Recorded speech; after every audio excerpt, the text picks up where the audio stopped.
ونصلي ونسلم على رسوله الكريم أما بعد فأعوذ بالله من الشيطان الرجيم بسم الله الرحمن الرحيم واعبدوا الله ولا تشركوا به شيئا وبالوالدين إحسانا وبذي القربى واليتامى والمساكين والجار ذي القربى والجار الجنب والصاحب بالجنب وابن السبيل وما ملكت أيمانكم إن الله لا يحب من كان مختالا فخورا صدق الله مولانا العظيم صدق وبلغنا رسوله النبي الأمي الأمين الحبيب الكريم حمد و صلاۃ کے بعد قابل احترام برادران اسلام، بزرگوں، دوستوں، عزیزوں،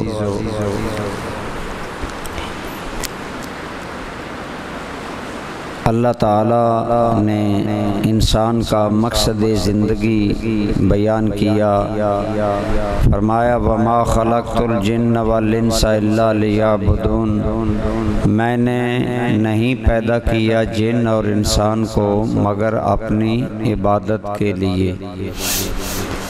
برادران ذی قدر، ہم عبادت کا مفہوم صرف نماز، روزہ، حج، زکوٰۃ، اعتکاف یہ چیزیں لیتے ہیں، حالانکہ عبادت کا مفہوم اس سے زیادہ وسیع ہے۔ تسبیح، تحمید، تمجید، ذکر، یہ چیزیں یعنی ذکر کرنا، تسبیحات کرنا، نماز پڑھنا، عبادات کرنا، طواف کرنا، یہ بھی عبادات ہیں۔ لیکن دوستان ذی قدر، یہ عبادتیں تو ہم سے پہلے اللہ کے ملائکہ بھی کرتے تھے، آج بھی کرتے ہیں، کرتے رہیں گے، اور فرشتوں کو اپنی اس عبادت پر ناز تھا۔ جب اللہ کریم نے فرمایا کہ میں آدم کو خلیفہ بنانے والا ہوں، تو فرشتے عرض کرنے لگے یا اللہ نحن نسبح بحمدک ونقدس لک، ہم تیری تسبیح بیان کرتے ہیں، یا اللہ ہم تیری پاکی بیان کرتے ہیں، ہم ہر وقت تیرا ذکر کرتے ہیں، تو اسے پیدا کرے گا جو دنیا میں جا کر فساد کرے گا۔ اللہ کریم نے فرمایا انی اعلم ما لا تعلمون، جو تم نہیں جانتے وہ میں جانتا ہوں۔ برادران ذی قدر، جب فرشتے اتنی عبادت کرتے ہیں کہ نہ انہیں نیند آتی ہے، نہ تھکاوٹ ہوتی ہے، نہ سونے کی حاجت، نہ پینے کی حاجت، نہ اور کوئی حاجت، نہ بیوی، نہ بچے، نہ رشتہ دار، نہ صرف اللہ کی عبادت۔ جو فرشتے جس ذکر کے لیے پیدا کیے گئے وہ ہر وقت وہی کرتے رہتے۔ ان کے ہوتے ہوئے اللہ کریم نے انسان کو کیوں بنایا؟ اس کی بہت سی حکمتیں ہیں، لیکن ایک حکمت کسی شاعر نے بیان کی تھی اور وہ بالکل حقیقت کے قریب ہے۔ کہتا ہے کہ درد دل کے واسطے پیدا کیا انسان کو، ورنہ طاعت کے لیے کچھ کم نہ تھے کروبیاں۔ کروبیاں کا معنی ہوتا ہے فرشتے۔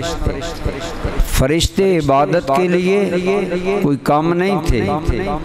اللہ نے انسان کو اس لیے پیدا کیا کہ میں ایک ایسی مخلوق پیدا کروں گا جس کے اندر میں ایک چیز رکھوں گا جس کا نام ہے دل، اور اس کے اندر میں رکھوں گا درد، اور وہ جب بندہ درد دل سے مجبور ہو کر میری مخلوق پر رحم کرے گا تو میں خدا راضی ہو جاؤں گا۔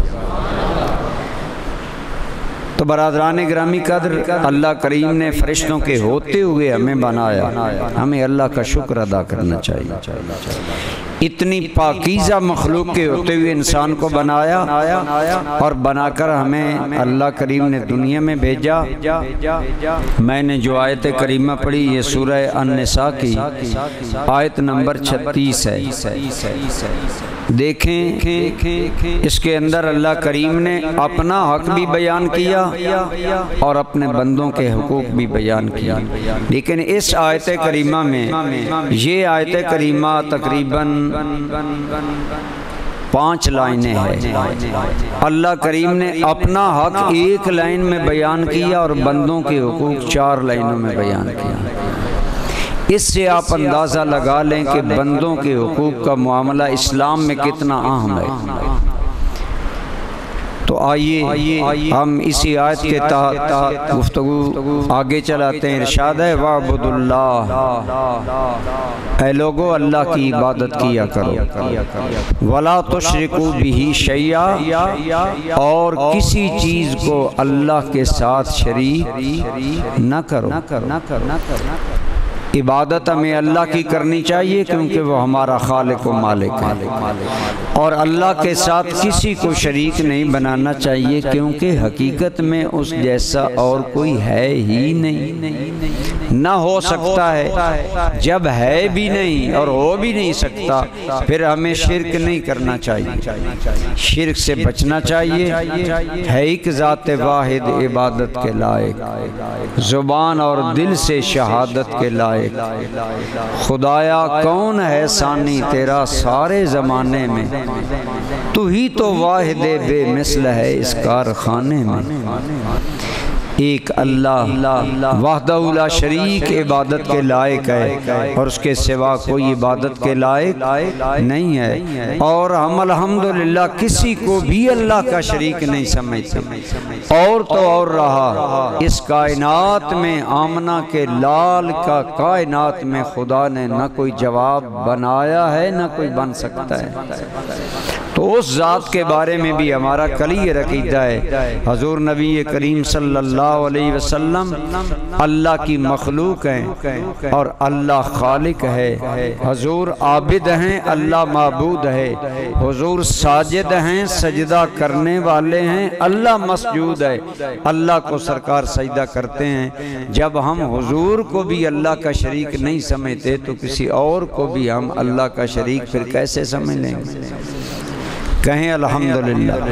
ہمیشہ دوستو اپنا دامن شرک سے پاک رکھنا چاہیے۔ شرک وہ گناہ ہے جو معاف نہیں ہوگا۔ ان اللہ لا یغفر ان یشرک بہ ویغفر ما دون ذلک لمن یشاء، اللہ کریم جتنے بڑے گناہ ہوں جتنے زیادہ ہوں معاف فرما دے گا، شرک معاف نہیں کرے گا۔ اور الحمدللہ ہمارا دامن شرک سے پاک ہے۔ ہمیں رسول اللہ نے ایسی کھری توحید بتا دی کہ جب حضور نے اپنی ذات کو سجدہ نہیں کروایا تو پھر کائنات میں اور کون ہو سکتا؟ اس لیے الحمدللہ اہل سنت والجماعت کے عقائد میں کسی طرح کا کوئی شرک نہیں ہے، اور الحمدللہ ہمارا ضمیر مطمئن ہے کہ دنیا کا کوئی انسان شرک کی تعریف کر کے اہل سنت والجماعت پر شرک کا بہتان سوائے بہتان اور الزام کے اور کوئی چیز ثابت نہیں کر سکتا۔ اللہ نے اپنا حق بیان کیا، وَاعْبُدُوا اللَّهَ وَلَا تُشْرِكُوا بِهِ شَيْئًا، اے لوگو اللہ کی عبادت کیا کرو اور اللہ کے ساتھ کسی کو شریک نہ ٹھہرایا کرو۔ بس اللہ کریم نے اس آیت میں اپنا حق اتنا ہی بیان کیا۔ آگے کیا فرمایا؟ وَبِالْوَالِدَيْنِ إِحْسَانًا، والدین سے حسن سلوک کرو۔ اس دنیا میں ہم رہتے ہیں تو ہم اکیلا ایک انسان تو دنیا نہیں بسا سکتا نا، اللہ نے سارے انسان بنائے کہ یہ دنیا آباد ہو جائے، اور انسان اکیلا زندگی نہیں گزار سکتا۔ ارسطو نے کہا تھا ہیومن از سوشل اینیمل، انسان معاشرتی حیوان ہے، انسان اکیلا زندگی نہیں گزار سکتا۔ دیکھیں مثلا ہر بندے کی چند ضرورتیں ہیں، کھانا پینا پہننا، ہماری ضرورتیں ہیں کہ نہیں؟ ایک بندہ خود اپنی ساری ضرورتیں پوری نہیں کر سکتا۔ ہوتا یہ ہے کوئی لباس تیار کرتا ہے، کوئی جوتا تیار کرتا ہے، کوئی خوراک تیار کرتا ہے، یوں مل کر معاشرہ تشکیل پاتا ہے۔ تو جب معاشرہ مل جل کر تشکیل پاتا ہے اور ہم محتاج ہیں کہ مل جل کر رہیں، تو پھر برادران ذی قدر جب ہم اکٹھے رہتے ہیں تو اس میں ایک دوسرے کے حقوق بھی ہیں جو اسلام نے ہم پر لازم کیے کہ جہاں تم رہتے ہو وہاں آپس میں تم نے کیسے رہنا ہے۔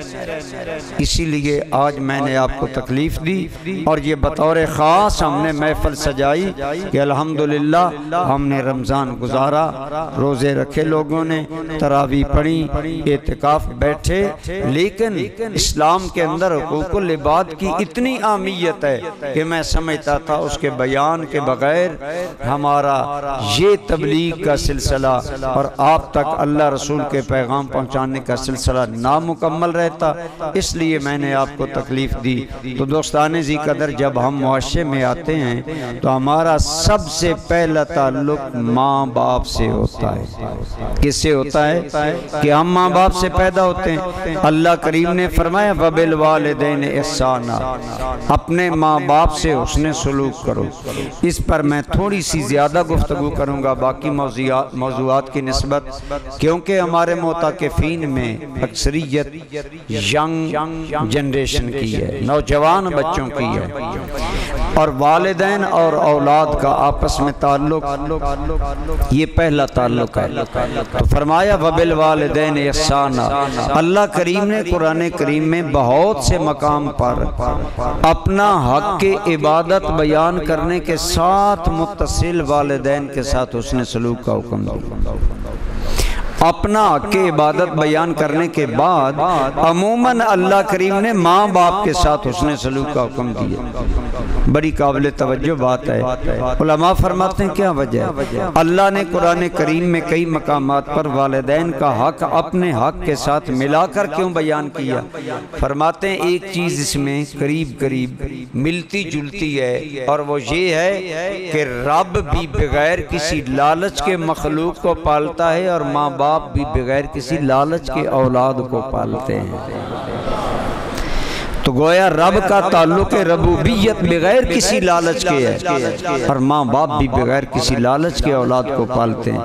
لہذا اللہ کے بعد ماں باپ کے ساتھ حسن سلوک کا اسلام نے حکم دیا، تو ہمارے حسن سلوک کے سب سے پہلے مستحق ہمارے ماں باپ۔ برادران ذی قدر، ماں باپ ہمیں پالتے ہیں۔ افسوس کی بات یہ ہے کہ ایک ماں اور باپ کا جوڑا 10 بچے پال لیتا ہے، لیکن آج یورپ کی غلامی میں جانے کی وجہ سے بدبختی کے اس سٹیج پر معاشرہ جا رہا ہے کہ 10 بچے مل کر 2 ماں باپ کو نہیں پال سکتے۔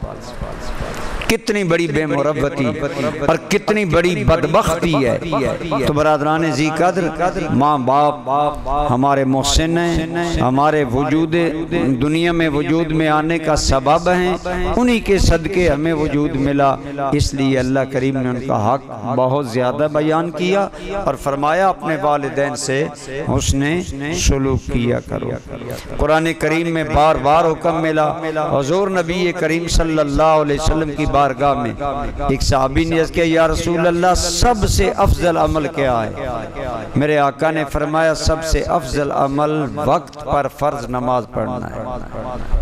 ثم یا رسول اللہ، یا رسول اللہ اس کے بعد؟ فرمایا والدین کے ساتھ حسن سلوک کرنا، والدین کے ساتھ حسن، اور عرض کیا یا رسول اللہ ثم، پھر فرمایا جہاد۔ تو جہاد کو سرکار نے بعد میں ذکر کیا، ماں باپ سے حسن سلوک کو پہلے ذکر کیا۔ یہی وجہ ہے ایک آدمی حاضر ہوا، جہاد کا موقع تھا، اسے کوئی مجبوری تھی، مجبوری میں حضور اجازت دے دیتے تھے کہ ٹھیک ہے بھائی تم جہاد پر نہ جاؤ۔ اس کے یا رسول اللہ یہ معاملہ ہے، فرمایا ٹھیک ہے، لیکن صحابہ تھے نا، عرض کرتا ہے یا رسول اللہ میرا جی تو چاہتا تھا میں جہاد پر جاتا، لیکن یہ مجبوری آڑے آگے۔ سرکار نے فرمایا ٹھیک ہے نہ جاؤ۔ آقا جہاد میں شرکت کا ارادہ بہت تھا کہ اللہ مجھے ثواب عطا کرتا۔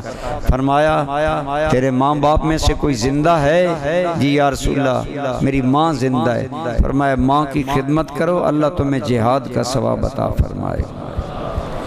میرے عزیز بچوں، جوانوں، آج کے معاشرے میں پلنے والوں، ماں باپ کی خدمت کو رسول اللہ نے جہاد کے برابر یا جہاد سے افضل قرار دیا۔ خاص حالات یہ ہے ماں باپ کی خدمت اور نوکری کا صلہ، بلکہ اس سے مزید آگے بڑھیں۔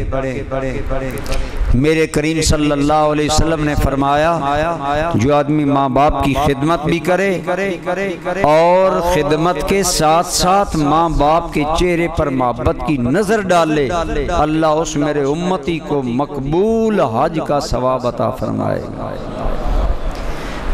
آج حج پر 5.5-6 لاکھ روپے لگتا ہے، 2-3-1.5 ماہ گھر سے باہر سفر کی سہولتیں، حج کیا، لاکھوں روپے لگائے، لیکن پتہ نہیں حج قبول ہوا ہے کہ نہیں۔ رسول اللہ نے کرم فرمایا، کتنا بڑا حقیقت سے پردہ اٹھایا، فرمایا ماں باپ کی خدمت کرتے ہوئے ماں باپ کے چہرے پر جب تم محبت کی نظر ڈالتے ہو، اللہ تمہیں مقبول حج کا ثواب عطا فرماتا۔ مثلا باپ بیمار ہے، باپ کو فالج ہو گیا، آپ باپ کی خدمت کرتے ہوئے باپ کے اعضاء بھی اٹھا کر خود دوسری جگہ رکھتے ہیں، باپ کے کپڑے بھی خود بدلتے ہیں، باپ کے کپڑوں کی غلاظت اپنے ہاتھوں سے دھو رہے ہیں۔ اگر طبیعت میں اکتاہٹ آئے تو قرآن سامنے رکھو کہ اگر آج تو خدمت کر رہا ہے تو وہ پہلے تمہیں پال چکے ہیں، اور اس کے ساتھ اپنے ماں باپ کے چہرے پر محبت کی نظر ڈالو گے، ایک تو وہ غم دھل جائے گا، ذہن کا بوجھ دور ہو جائے گا، دوسرا میرے کریم نے فرمایا اللہ مقبول حج کا ثواب عطا فرمائے۔ ایک آدمی کھڑا ہو گیا، عرض کرنے لگا یا رسول اللہ صلی اللہ علیہ وسلم، اگر کوئی آدمی دن میں 100 مرتبہ بھی ماں باپ کے چہرے پر محبت کی نظر ڈالے پھر بھی یہی ثواب ملے گا؟ تو میرے کریم نے کیا فرمایا؟ آپ نے فرمایا لوگو اللہ بہت بڑا ہے، بولیے اللہ تو اپنی خدمت اور 100 مرتبہ ماں باپ کے دیکھنے اور 100 حج کے ثواب کو نہ دیکھ، میرا رب بہت بڑا ہے اور رب کی رحمت بہت وسیع ہے، تمہارے اعمال بہت چھوٹے ہیں۔ سچ ہے، آپ ذرا سوچیں، ماں باپ میرے، محسن میرے، بندہ نواز میرے، پالنے والے میرے، میں ہی محبت سے دیکھوں تو اس کریم کے کرم کا معاملہ یہ ہے کہ مجھے ہی مقبول حج کا ثواب عطا فرما۔ کتنا کرم ہے اپنے بندوں پر رب مہربان کا۔ دوستو اسی لیے کسی نے کہا تھا یا اللہ حیرانگی ہے کہ میں اپنے محسنوں کا چہرہ دیکھوں تب بھی تو مجھے ثواب عطا کرتا ہے، مالک تیرے کرم کے سامنے تو میرے دامن دل بھی تنگ پڑ گئے۔ اتنا کرم توقع سے تیرے لطف و کرم کو بیشتر پایا، میں خود شرما گیا جب دامن اپنا مختصر پایا۔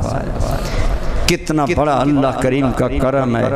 لیکن عزیز بچوں یہ بتائیں، جن کے چہرے کو محبت سے دیکھنا مقبول حج کا ثواب ہے، ایمان سے دل پر ہاتھ رکھ کر بتائیں ان کی خدمت کرنا کتنا بڑا مقام ہے، کتنا بڑا ثواب ہے۔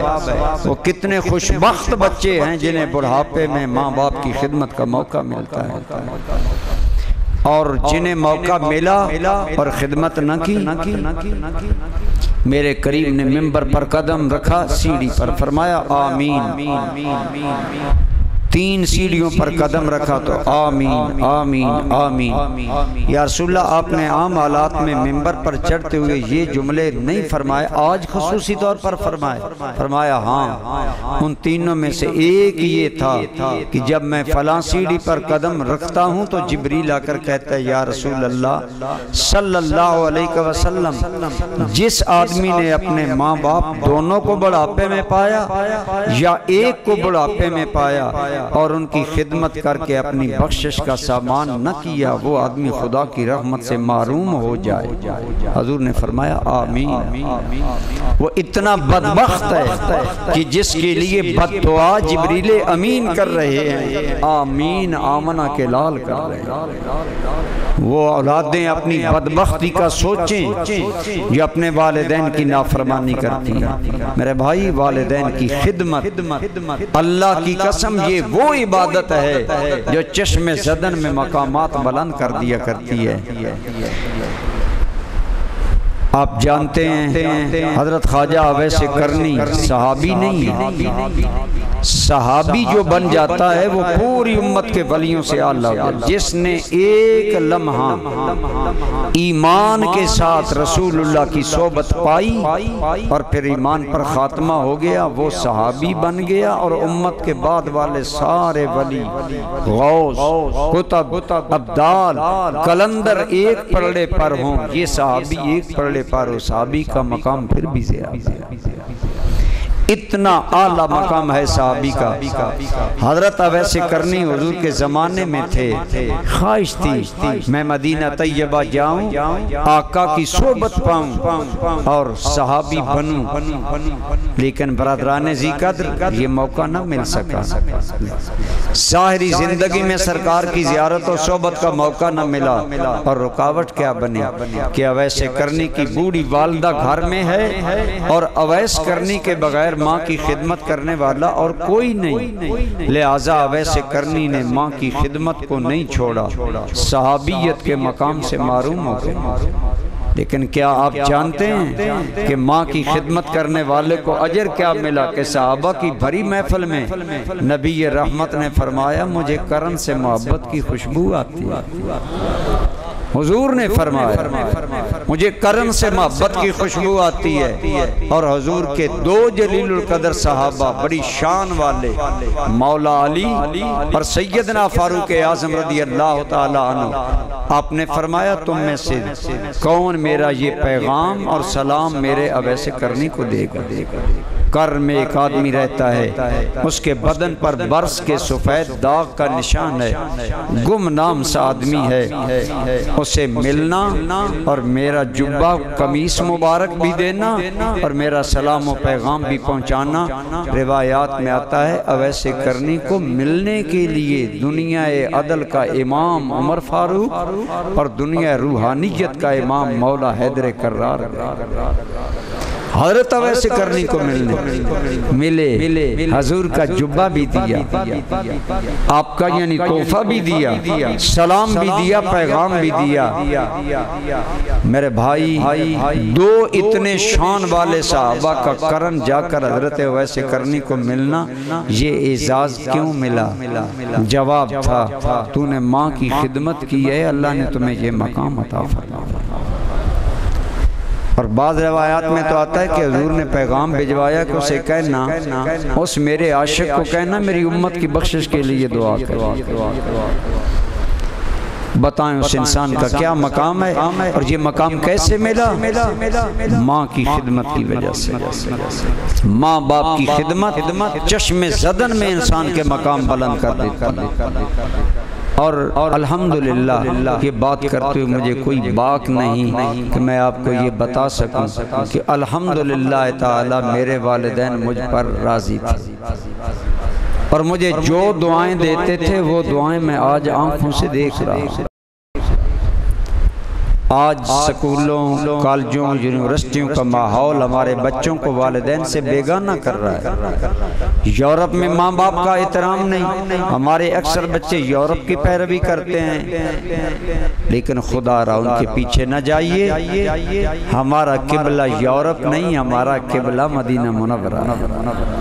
اقبال نے اسی لیے تو نوجوانوں سے شکوہ کیا تھا۔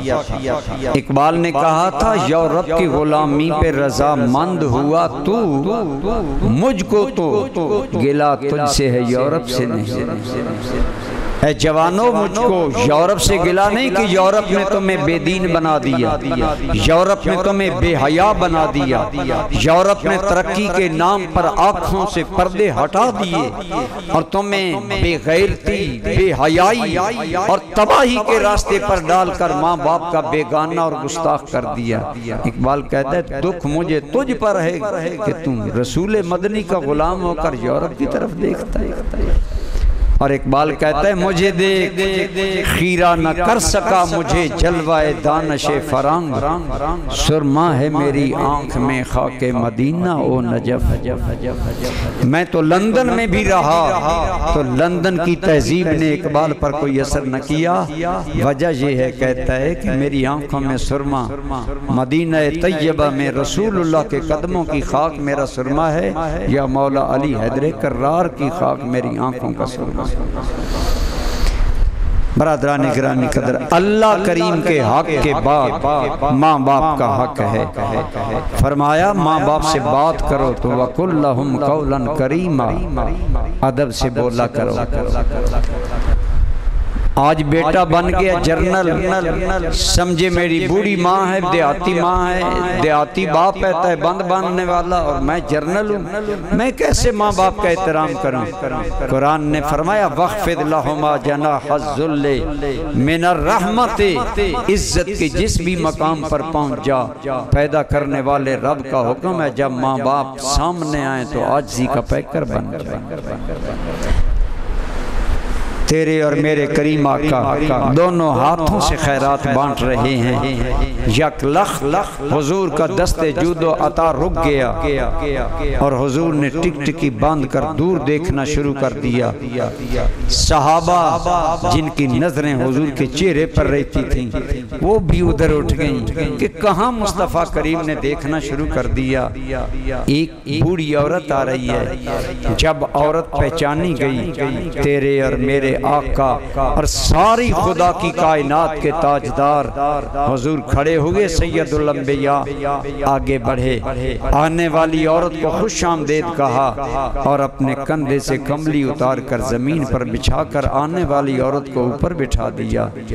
سارے مجمع سے بے نیاز رسول اللہ آنے والی عورت پر وارے وارے جا رہے، بات بات میں بچھتے جا رہے، یوں کلام کرتے ہیں کہ صحابہ حیران ہیں کہ یہ کون ہے جسے اتنا پروٹوکول مل رہا ہے کہ محبوب خدا بچھے بچھے جا رہے ہیں، وارے وارے جا رہے ہیں، قربان ہوتے جا رہے ہیں۔ تھوڑی دیر کے بعد بوڑھی عورت اٹھی، حضور نے تحائف دے کر دور تک الوداع کیا، چیمگوئیاں شروع ہوئیں، من حاضح المرأة، یہ کون عورت ہے؟ اتنے مقدر کی سکندر کے رسول اللہ نے اتنا پروٹوکول دیا کہ اس کے قدموں میں اپنی کملی، وہ کملی بچھائی جس کی اوٹ میں نوری جبریل آیا کرتا ہے۔ اتنی عزت، بڑے صحابہ نے کہا منہ سے کوئی بات نہ کرنا، حاضی امہ من الرضا، یہ محمد کریم کی دودھ پلانے والی ماں حلیمہ سعدیہ جا رہے۔ یہ ہے دیہاتی ماں کا مقام، اس بیٹے کی نظر میں جو سید کائنات ہے، جو سید الانبیاء ہیں، جو نبیوں کے سردار ہیں۔ دوستان گرامی قدر، کتنا تو بڑا بن لے گا، کوئی ہے مائی کا لال جو حضور کے مقام کو پہنچ سکے؟ حضور مدینہ النبی میں بیٹھے ہیں، صحابہ کا مجمع ہے، ایک دیہاتی آدمی بڑی بے تکلفی سے مجمع چیرتا ہوا آگے بڑھ رہا ہے۔ سارے بڑے حیرت سے دیکھ رہے ہیں کہ حضور کی بارگاہ میں بڑی بے باکی سے یہ آدمی آگے بڑھ رہا ہے۔ جو ہی حضور کے قریب پہنچا، حضور رحمت عالم کھڑے ہو گئے۔ وہ آنے والا آدمی کہتا ہے اما عرفتنی، محمد مجھے پہچانا نہیں ہے؟ جب یہ کہا تو حضور نے اس کو چہرے کو غور سے دیکھا، اب یہ حضور نہیں بولے تو بول کر کہتا ہے کہ میں حلیمہ کا شوہر حارث ہوں، میں آپ کا رضائی باپ ہوں۔ رحمت عالم کھڑے ہو گئے، حارث کو گلے سے لگایا، الحمدللہ مجھے سیدہ حلیمہ سعدیہ کی بستی میں جانے کی سعادت حاصل ہوئی ہے۔ آج بھی وہاں ویرانیاں ہیں بظاہر، لیکن حضور کے جانے سے وہ ایسی آباد ہوئی کہ آج تک عاشقوں کے قافلے آ جا رہے ہیں۔ وہاں سے حارث مدینہ منورہ میں آئے تھے، دیہاتی انسان تھے، سادہ سا بندہ، حضور نے بٹھایا، بات چیت کی، کیسے آنا ہوا حارث؟ اے بیٹے محمد، غربت نے ہماری کمر توڑ کر رکھ دی۔ حلیمہ نے مجھے کہا ہے کہ میرے بیٹے سے جا کر ملاقات کرو۔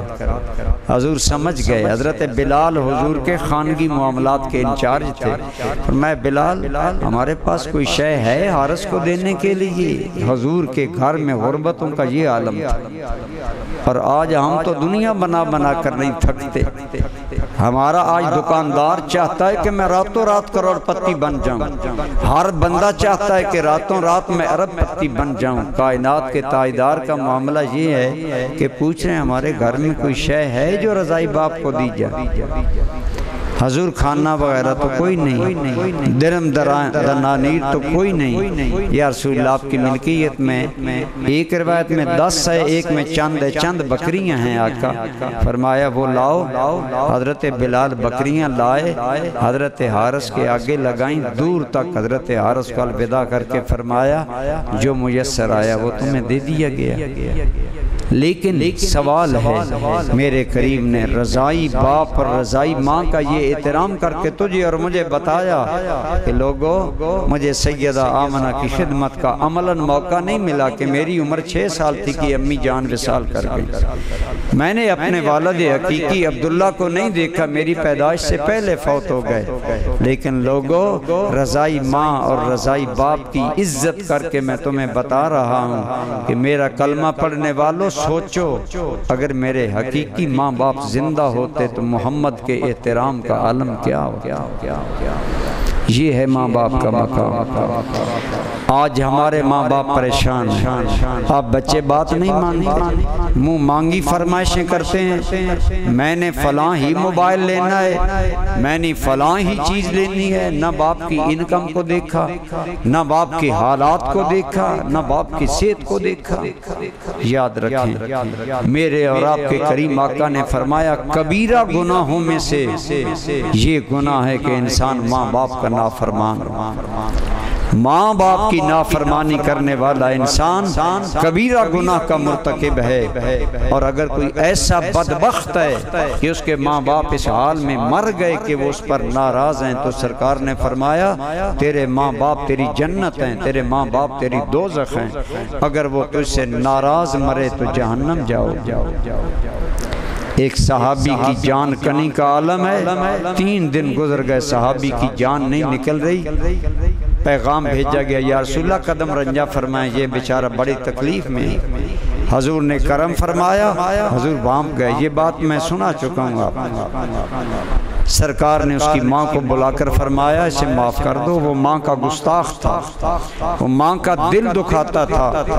آج کہیں میرے کالج اور یونیورسٹی میں پڑھنے والے بچوں، تم بھی تو اپنے ناز نخرے کے لیے کہیں ماں کا دل تو نہیں دکھاتے، کہیں باپ کا دل تو نہیں دکھاتے، اور کیا محض خواہشات نفسانی کے لیے شادی کا بہانہ بنا کر ماں باپ کی دل کی آس کی دنیا کو برباد تو نہیں کر رہے؟ ماں باپ کی بات مانو۔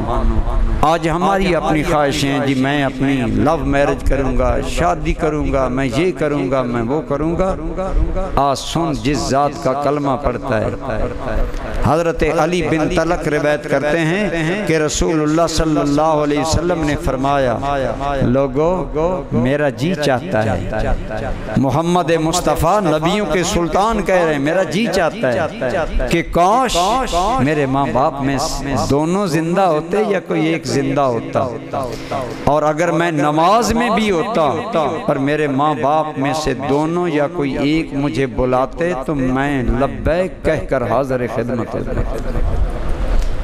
یہی وجہ ہے، یہ شرعی مسئلہ ہے، اگر نفل نماز بھی پڑھ رہے ہو اور ماں باپ بلائیں تو نفلی نماز توڑ دو، ماں باپ کی خدمت میں آ جاؤ، یہ افضل ہے۔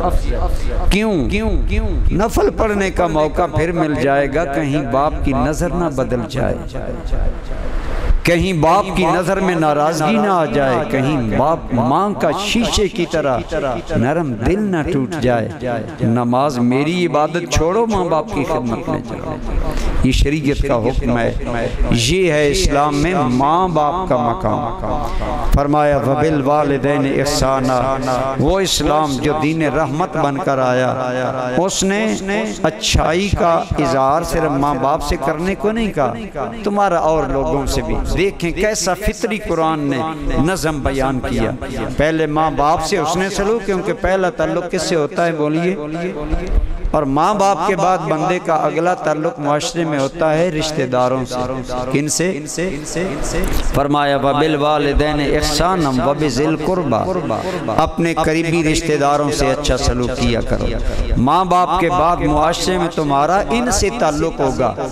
آج ہمارے خاندانوں کے خاندان برباد ہیں، چھوٹی چھوٹی بات پر بھائی اور بہن ناراض ہیں، بھائی بھائی سے ناراض ہے، رشتے کٹ رہے ہیں، اور ہمیں کوئی حیا نہیں، کوئی اللہ کا خوف نہیں، ہم نہیں سوچتے کہ کتنا بڑا جرم ہے۔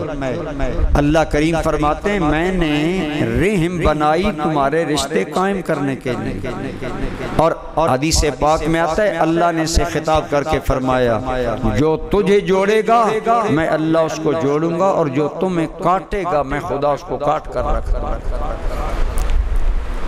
رشتہ داری جوڑنے والا خدا کی نظر میں ہے، نظر عنایت میں، اور توڑنے والا خدا کی نظر غضب میں ہے۔ اس سے ڈرنا چاہیے، پوری کوشش کریں کہ رشتہ داروں سے اچھا سلوک کریں۔ رسول اللہ صلی اللہ علیہ وسلم نے اپنے رشتہ داروں سے اچھا سلوک کرنے کا نہ صرف حکم دیا بلکہ کر کے دکھائے۔ آپ جتنے لوگ ہیں فرمائیں کیا ہم دو چیزیں چاہتے ہیں کہ نہیں، کہ ہماری عمر میں بھی برکت ہو، ہماری رزق میں برکت ہو؟ ہم چاہتے ہیں کہ نہیں چاہتے؟ ذرا بول کر مجھے بتائیں کہ آپ جاگ رہے ہیں، چاہتے ہیں؟ جو لائٹ کے پیچھے ہیں وہ بھی جاگ رہے ہیں۔ ہر بندہ چاہتا ہے کہ میری عمر میں بھی برکت اور میرے بولیے رزق میں بھی۔ آپ کے اور میرے کریم آقا صلی اللہ علیہ وسلم نے فرمایا جو آدمی چاہتا ہے کہ اس کی عمر میں بھی برکت ہو، اس کے رزق میں بھی برکت ہو، فرمایا فَلْيَصِلِ الرَّحِمَ، وہ صلہ رحمی کیا کرے، رشتہ داروں سے اچھا سلوک کیا کرے، اللہ اس کی عمر میں بھی برکت دے گا، اللہ رزق میں بھی برکت دے گا۔ لو آج ہم رزق کی کمی کا شکوہ کرتے ہیں، رسول اللہ نے نسخہ بتا دیا، رشتہ داروں سے اچھائی کرو۔ آپ کو یاد ہوگا حضرت سیدنا علی مرتضیٰ کے والد ماجد جناب ابو طالب، آپ کی اولاد زیادہ تھی، اور یہ رسول اللہ کے محسن چچا ہیں جنہوں نے حضور کی تربیت کی، لیکن حضرت ابو طالب کی اولاد زیادہ تھی اور آمدنی کم تھی، تو نبی پاک نے حضرت عباس اپنے دوسرے چچا کو بلایا اور بلا کر فرمایا چچا عباس، عرض کی جی یا رسول اللہ، فرمایا میں نے تمہیں خاص بات کے لیے بلایا۔ کیا وہ خاص بات ہے؟ فرمایا میرے چچا ابو طالب ہیں، آپ کے بھائی ہیں، ان کی اولاد زیادہ ہے، ان کی دولت کم ہے، تو ان کا بوجھ کیوں نہ بانٹ لیا جائے، ان کا ایک بیٹا آپ کفالت میں لے لے، ایک بیٹا میں کفالت میں لے لیتا۔ حضرت علی کو رسول اللہ نے کفالت میں لے لیا، اور حضرت عقیل کو حضرت عباس نے کفالت میں لے لیا۔ یوں نبی رحمت نے رشتہ داروں کا بوجھ عملی بانٹنے کا نمونہ ہمارے سامنے پیش کیا۔ آپ کے ایک اور چچا تھے، ان کا نام تھا حارث، وہ مسلمان نہیں ہوئے تھے، لیکن ان کے بیٹے ہیں نوفل بن حارث، یہ رسول اللہ کے چچا زاد بھائی تھے۔ کیا تھے بولیے؟ نوفل بن حارث جو ہیں یہ سرکار کے چچا زاد بھائی تھے اور مالی طور پر کمزور تھے۔ سرکار کریم نے خاص مہربانی کی کہ نوفل بن حارث کی شادی کا انتظام کیا۔ اب جب شادی ہو گئی تو نوفل بن حارث کے لیے مسئلہ یہ تھا کہ اخراجات کہاں سے پورے کریں، مکان گھر بار نہیں، رسول اللہ نے خصوصی توجہ لے کر یہ سارے مسئلے نوفل بن حارث کے لیے حل۔ عملی طور پر بتایا کہ رشتہ داروں سے حسن سلوک یہ ہے۔ اور اسلام میں آج ایک آیت ہمارے علماء پڑھتے ہیں، بڑی توجہ سے میری بات، کہ نبی کریم صلی اللہ علیہ وسلم نے فرمایا قُلْ لَا أَسْأَلُكُمْ عَلَيْهِ أَجْرًا إِلَّا الْمَوَدَّةَ فِي الْقُرْبَى۔ یہ آیت پڑھ کر ہمارے کثیر علماء یہ مفہوم بیان کرتے ہیں کہ رسول اللہ صلی اللہ علیہ وسلم نے فرمایا میں اپنی تبلیغ کا، اپنی خدمت اسلام کا، تمہارے لیے غاروں میں رونے کا کوئی اجر اے امت تم سے نہیں مانگتا، صرف ایک اجر مانگتا ہوں کہ میرے اہل بیت سے محبت کرو۔ ہمیں یہ معنی بھی قبول ہے، رسول اللہ اگر میں اپنے رشتہ داروں سے محبت کروں تو میرے ایمان کا تقاضا یہ ہے کہ اپنے رشتہ داروں سے زیادہ ہمیں رسول اللہ کے رشتہ داروں سے محبت کرنی چاہیے۔ اس لیے حضور کے آل پاک اور آل بیت سے محبت کرنی چاہیے، لیکن بڑی معذرت سے یہ میں بات عرض کروں گا کہ علماء یہ بہت کم بتاتے ہیں۔ اس آیت کا اصل مفہوم علماء نے پہلا مفہوم یہ بیان کیا ہے کہ رسول اللہ نے فرمایا، غور سے سنیں، فرمایا بھائی آپ سب کو احساس ہے کہ حضور نے ہمارے لیے کیا کیا؟ بولیے حضور نے ہمارے لیے کیا کیا؟ کیا کچھ نہیں کیا، کیا کچھ نہیں کیا۔ اللہ کی قسم پتھر سہے، چہرہ مبارک لہان ہوا، کتنا حضور کو ستایا گیا، حضور کا وہ سب کچھ ہمارے لیے تھا کہ اللہ کا دین باقی رہے اور نسلوں تک جائے۔ حضور نے کیا کچھ نہیں ہمارے لیے کیا، حضور کا کتنا حق ہے۔ آپ نے فرمایا اصل اس کا مفہوم، علماء نے فرمایا پہلے نمبر پر اس کا مفہوم یہ ہے کہ سرکار انسانیت کے رسول ہے، صرف آل بیت کی ہمدردی کا پیغام لے کر حضور دنیا میں نہیں آئے۔ قُلْ لَا أَسْأَلُكُمْ عَلَيْهِ أَجْرًا إِلَّا الْمَوَدَّةَ فِي الْقُرْبَى۔ فرمایا لوگوں میرے ساری تبلیغ، میرے سارے معاملات کا اجر میں تم سے کوئی نہیں مانگتا، ایک ہی مانگتا ہوں کہ اپنے رشتہ داروں سے اس نے سلوک کیا کریا۔ حضور انسانیت کے لیے رحمت بن کر ہماری رشتہ داروں کا پاس کرنے کے لیے حضور نے اپنی تبلیغ کی قیمت اس چیز کو قرار دیا کہ آپس میں رحم دل بنو، رشتہ داروں سے اچھا سلوک کیا کرو۔ یہی وجہ ہے کہ قرآن کریم نے بار بار حکم دیا، فرمایا وَآتِ ذَا الْقُرْبَى حَقَّهُ، رشتہ داروں کو کچھ دو نا، احسان نہ جتایا کرو، رشتہ داروں کا حق ہے کہ تم ان کی مدد کیا کرو، ان کا حق ہے۔ کیا میں عرض کر رہا ہوں، ان کا رشتہ داروں کا حق ہے ہم پر کہ ہم ان کی خدمت کریں، ہم ان کی مدد کیا کریں، ان کے رشتوں کا پاس کریں، ان کا احترام کریں۔ یا رسول اللہ رشتہ داروں سے صلہ رحمی میں تو کرتا ہوں، وہ نہیں کرتے، میں تو صلہ رحمی کرتا ہوں یا رسول اللہ وہ توڑتے ہیں۔ عموماً ہمارا یہی ہوتا ہے جواب، جی میں تو نباہ کرتا ہوں وہ نہیں کرتے۔ تو سرکار نے فرمایا صلہ رحمی ہے یہی کہ جو توڑنا چاہے تم اسے جوڑنا چاہو، جو ٹوٹتا ہے اسے جوڑو، اس سے صلہ رحمی کرو، یہی کمال ہے۔ اس ایسے آدمی کو زیادہ اجر ملے گا جو رشتہ داری توڑنے والوں کا جواب جوڑنے سے دے۔ یہ کوئی بات نہیں ہوتی، ہم کتنے رشتے ناراض کر لیتے ہیں کہ غلطی مجھ سے ہو گئی، میں نے جی معافی نہیں مانگنی۔ میں اللہ کی قسم اٹھا کر کہتا ہوں مسجد میں بیٹھ کر کہ میں اپنے رشتہ داروں میں بعض اوقات اپنے سے عمر میں چھوٹے لوگوں سے بھی معذرت کر لیتا ہوں اگر کوئی بات مجھے کوئی بات نہیں، کیونکہ میرا ضمیر مطمئن ہے کہ اس سے خدا بھی راضی ہوگا، مصطفیٰ بھی راضی ہوگا۔ یہی عادت اپنائیں، اپنے رشتہ داروں کو راضی کرنے کے لیے خود قدم بڑھایا کریں، حالات بہتر رکھا کریں۔ ایک اور بھی بات میں کر دیں، رشتہ داریوں میں کیوں دراڑیں آتی ہیں، توجہ رکھیں۔ خاص وجہ یہ ہے عام آدمی پر آپ احسان کریں نا، وہ آپ کے احسان کو یاد بھی رکھے گا اور آپ کے احسان کا بدلہ دینے کی کوشش بھی کرے گا، شکر گزار بھی رہے گا۔ لیکن اگر رشتہ داروں سے آپ حسن سلوک کریں تو وہ تو مانتے ہی نہیں، کہتے ہیں ہمارے ساتھ کوئی نہیں، تم نے تو رشتہ دار عموماً احسان کو مانتے بھی نہیں، یہ تلخ چیز ہے۔ لیکن اللہ کے حبیب کریم نے فرمایا جب وہ تیرے احسان کی قدر نہ کرے تو پھر بھی قدر کرے، یہی رب کو راضی کرنے والی بات ہے۔ یہ اپنے اندر چیز اپنا نبی رحمت صلی اللہ علیہ وسلم کی نظر میں رشتہ داروں کا حق کتنا زیادہ ہے. اب سو تو نہیں رہے؟ میرا خیال ہے اس روشنی کی اوٹ میں سونے چھونے کا تو نہیں پروگرام.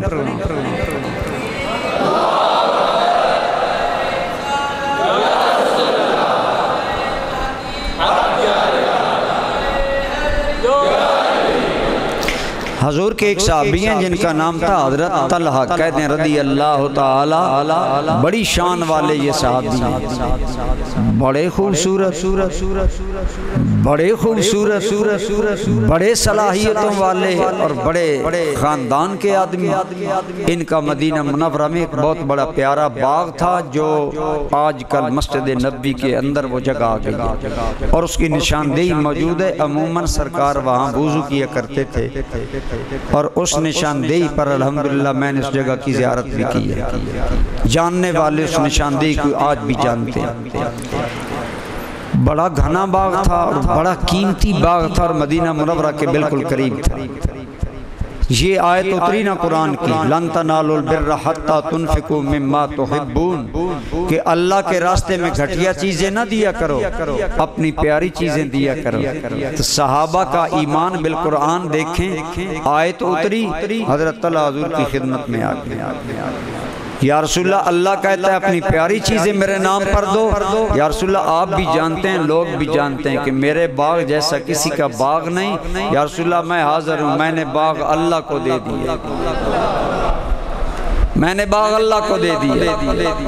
اب اللہ جانے، اللہ کا رسول جانے، جو حضور کی مرضی ہو اس میں آپ تصرف کریں، خرچ کریں. لیکن حضور نے کیا کیا؟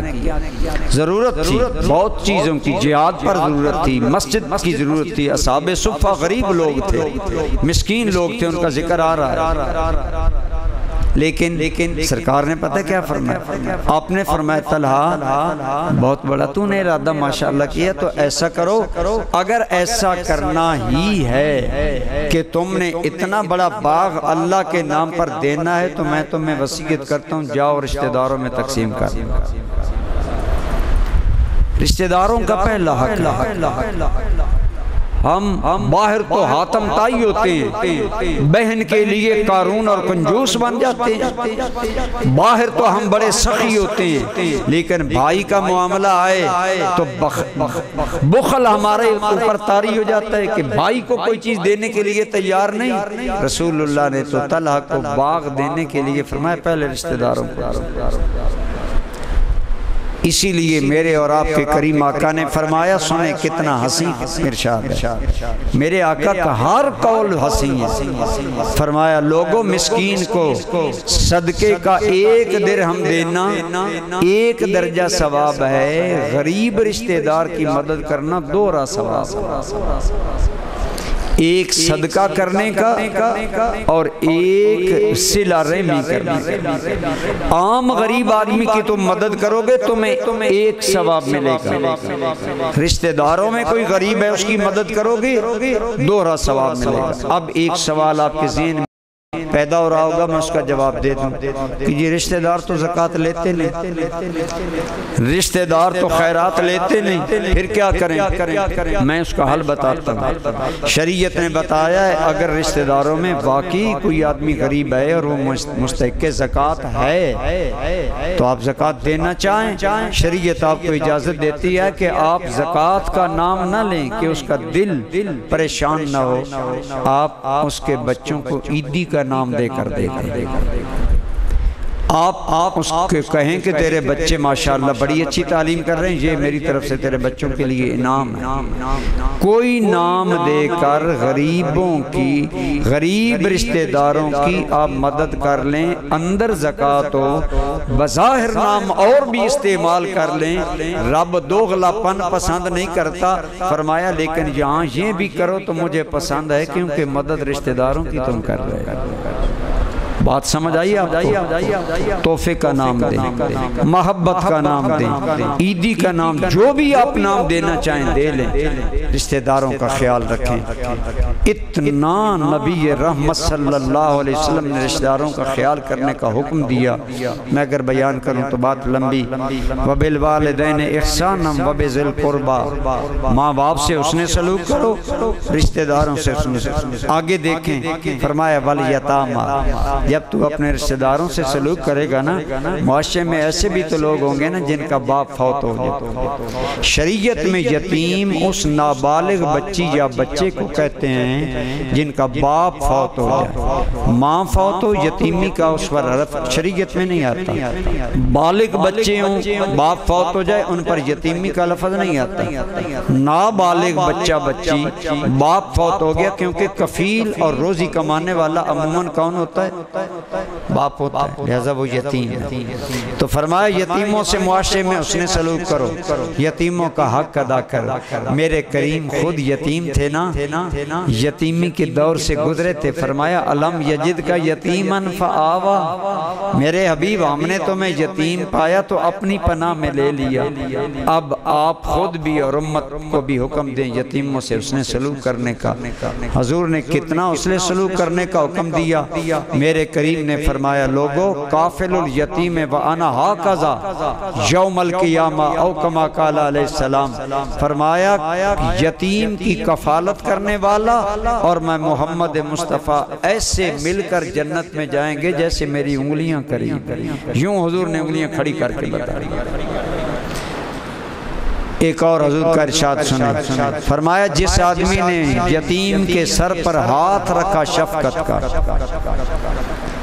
محبت کا ہاتھ پھیرا یتیم کے سر پر، صرف شفقت کا ہاتھ پھیرا، فرمایا اس کے ہاتھ کے نیچے جتنے یتیم کے بال آئیں گے ہاتھ رکھنے والے کے، رب اتنے گناہ معاف فرما دے۔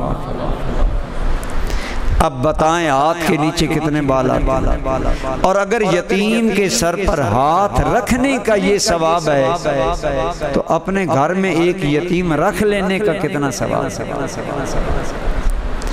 ایک یتیم بچے کے کفیل آپ بن جائیں، اس کے اخراجات دیا کریں، اس بچے کو تعلیم دلائیں۔ جہاں اپنے 2 بچوں کو MBA کروا رہے ہیں، MSc کروا رہے ہیں، انجینئرنگ کروا رہے ہیں، وہاں کسی ایک یتیم بچے کو بھی انجینئرنگ کروا دیں، خدا کی قسم رسول اللہ نے فرمایا میں تمہیں ساتھ لے کر جنت میں جاؤں گا۔ ہے نا کرم؟ حضور کی معیت کوئی تھوڑی سی بات ہے؟ جن کے قدموں کی خاک تک پہنچنا مشکل ہے، فرماتے ہیں یتیم کے کفیل کو میں ساتھ لے کر جنت میں جاؤں گا۔ میرے کریم آقا نے عملی بھی بتایا، آپ نے سنا ہے بارہ، حضور عید پڑھنے جا رہے ہیں، بچے خوشی میں کھیل رہے ہیں، ایک بچہ الگ تھلگ گمسم بیٹھا ہے، رسول رحمت کے قدم رک گئے، بچہ تم پریشان نظر آ رہے ہو۔ دکھی آدمی کو دکھ پوچھا جائے تو وہ دکھ کھلتا ہے، پھوٹ پڑا بچہ، یا رسول اللہ میرا والد غزوہ میں شہید ہو گیا، جنگ میں شہید ہو گیا، میں یتیم آقا مجھے آج خوشیاں دینے والا باپ نہیں ہے دنیا میں، میں کیسے خوش ہوں؟ رسول رحمت صلی اللہ علیہ وسلم نے فرمایا وہ کیسا بخت والا بچہ تھا، سر پر رحمت عالم نے ہاتھ رکھا، فرمایا تم کیوں پریشان ہو، آج سے تیرے ساتھ باپ والا سلوک آمنہ کا لال کرے گا، آج کے بعد تیرے ساتھ ماں والا سلوک میری بیویاں کریں گی۔ حضور نے بچے کو ساتھ لیا، ازواج مطہرات کے حوالے کیا۔ سامعین اس بچے کی نیک بختی کا کیا عالم ہوگا جس کی عید کی تیاری امہات المومنین کر رہی ہیں۔ وَبِذِي الْقُرْبَى وَالْيَتَامَى، یتیموں پر مہربانی کرنے والے بنو، وَالْمَسَاكِينَ، مسکینوں پر رحم کیا کرو۔ مسکین معاشرے کا وہ غریب آدمی ہے جو مالدار تھا تو اس کا کاروبار رک گیا، ملازمت میں تھا ملازمت سے فارغ کر دیا گیا، بال بچے ہیں اتنا غریب ہے کہ بچوں کا پالنا مشکل ہے، بہت کنگال غریب ہے، اور سفید پوشی یہ ہے کہ کسی سے بیان بھی نہیں کر سکتا، عملاً مسکین ہو چکا ہے۔ فرمایا مسکینوں کے ساتھ حسن سلوک کرو۔ ایک بات غور سے، ہم عموماً ان بھکاریوں کی جھولیاں بھرتے ہیں جو مانگنے والے ہوتے ہیں، عادی بھکاری ہوتے ہیں۔ یاد رکھیں، عادی بھکاری یا عادی غریبوں جو اپنی غربت لے کر بندوں تک پہنچتے ہیں، جی عید آ گئی ہے، جی میں غریب ہوں، میرے بچے ہیں۔ ہاں اگر واقعی مستحق ہے تو کوئی عرض نہیں، مسلمان بھائی کو آگاہ کر سکتا ہے، لیکن عادت بنا لینا۔ آج ہمارے ہاں عادت بن گئی ہے مانگنے کی، بھیک مانگنے کی، زکوٰۃ لینے کی۔ یہ بات میں مسئلہ عموماً کیا کرتا ہوں، زکوٰۃ ایسے اندھا دھند نہ دے دیا کرو۔ اب اس وقت آپ فجر کی نماز پڑھ سکتے ہیں، بولیں کیوں؟ اسی طرح زکوٰۃ دینے کے لیے ضروری ہے جس سے زکوٰۃ دے رہے وہ مستحق زکوٰۃ ہو، پتہ کرو اس کے حالات، پھر زکوٰۃ دو۔ اندھا دھند آنکھیں بند کر کے کسی کے کہنے پر کہ غریب ہے نہیں، پتہ کرواؤ، ہاں پتہ چل گیا غریب ہے، ضرور زکوٰۃ دو۔ لیکن ویسے اگر زکوٰۃ آپ نے دے دی، وہ زکوٰۃ کا مستحق نہیں ہے تو آپ کی زکوٰۃ ادا نہیں ہوئی، دوبارہ ادا کرنی ہے۔ یہ مسئلہ ضمناً آ گیا، میں نے بیان کرنا۔ اور معاشرے کے وہ لوگ جو سفید پوش ہوتے ہیں، غریب ہوتے ہیں، آزاد صحیح سلامت ہے، صحت مند ہے، ہٹا کٹا ہے، لیکن کاروبار نہیں چل رہا، حالات کی ایسی گردش آ گئی، قرضوں میں پھنس گیا، واقعی مجبور آدمی ہے، اسلام نے کہا اس کی مدد کرو۔ ایسے آدمی کی مدد کرنے کا ثواب زیادہ ہے۔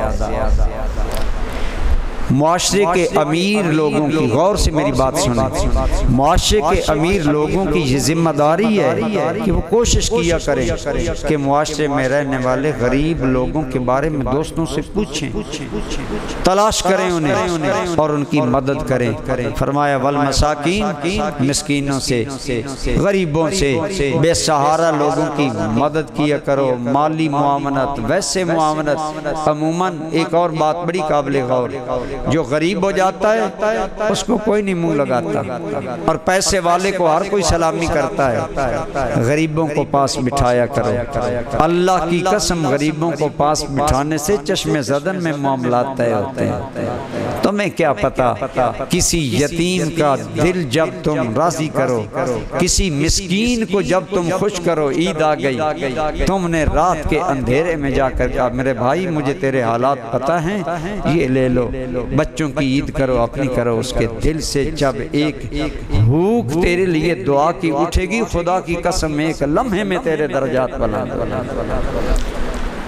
میں تحدیث نعمت کے لیے یہ بات اپنے عزیز بچوں کی بتاتا ہوں۔ آج بھی دو دوستوں کو میں نے یہ بات ذکر کی کہ ایک دوست میرے ہاں دارالعلوم گئے، ایک تو وہ بوڑھے تھے، دوسرے غریب تھے، اور سوٹی کا سہارا لے کر وہ آئے، وہ گائے آتے تھے، میں ان کی مدد تھوڑی بہت کر دیتا۔ آئے تو میں نے انہیں 100 روپیہ تھمایا، یہ چند سال قبل کی بات ہے۔ تو وہ نا جانتا تھا یا جو بھی تھا، بڑی عجیب بے باکی میں کہتا ہے میرے گھر آٹا کوئی نہیں تو تم میں 100 روپیہ پہ دینا۔ قریشی صاحب میں تو بڑی امید لے کے آئے، میرا دل پسیج گیا دوستو۔